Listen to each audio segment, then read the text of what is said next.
Hi hello welcome to జాసర్ media. Cinema ఇండస్ట్రీలో అతనే నా బెస్ట్ ఫ్రెండ్, మనసులో మాట చెప్పిన జ్యోతిక. స్టార్ హీరోయిన్ జ్యోతిక గతంలో ఓ ఇంటర్వ్యూలో మాట్లాడుతూ పలు ఆసక్తికర విషయాలను పంచుకున్నారు.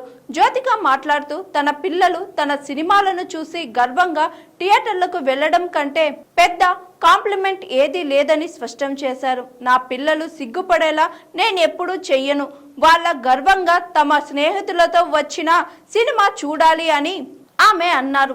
ఈ తరం పిల్లలకు అన్నీ ఉన్నా డిప్రెషన్ వంటి సమస్యలు ఎదురవుతున్న నేపథ్యంలో సినిమా ద్వారా సానుకూల సందేశాలు ఇవ్వడం ముఖ్యమని ఆమె అన్నారు. చంద్రముఖి సినిమా ఇంకా ఎన్ని తరాలు చూశారో తెలియదని, ఆ పాత్ర ప్రభావం గొప్పదని గుర్తు చేసుకున్నారు. తెలుగు సినీ పరిశ్రమ పట్ల జ్యోతిక ఎంతో కృతజ్ఞత భావాన్ని వ్యక్తం చేశారు.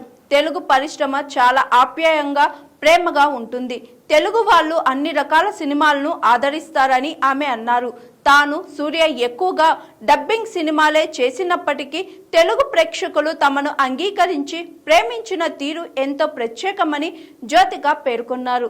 చిరంజీవి, ఠాగూర్, రవితేజ, షాక్ వంటి చిత్రాలతో తెలుగులో నటించిన అనుభవాలను పంచుకున్నారు జ్యోతిక.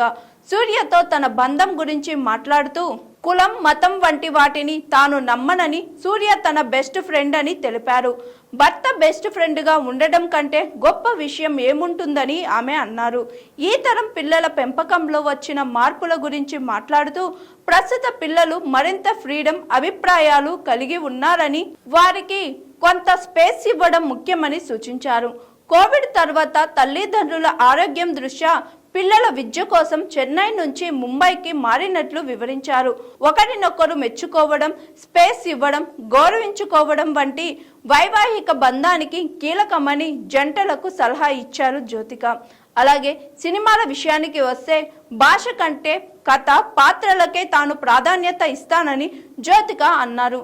మలయాళంలో మమ్ముట్టి గారితో ఒక సినిమా చేశానని, మంచి స్క్రిప్ట్ వస్తే ఏ భాషలోనైనా చేయడానికి సిద్ధంగా ఉన్నానని తెలిపారు. 2D ఎంటర్టైన్మెంట్ ద్వారా మంచి కథలను ప్రజలకు అందించాలనే లక్ష్యంతో చిన్న కళగా ప్రారంభించి నేషనల్ అవార్డు స్థాయికి ఎదగడం సంతోషంగా ఉందని చెప్పారు. నార్త్ సౌత్ నటులు కలిసి రావడంతో సినిమా పరిశ్రమ మరింత గొప్పగా మారుతుందని అభిప్రాయపడ్డారు. ఈ కామెంట్స్ ఇప్పుడు వైరల్ అవుతున్నాయి.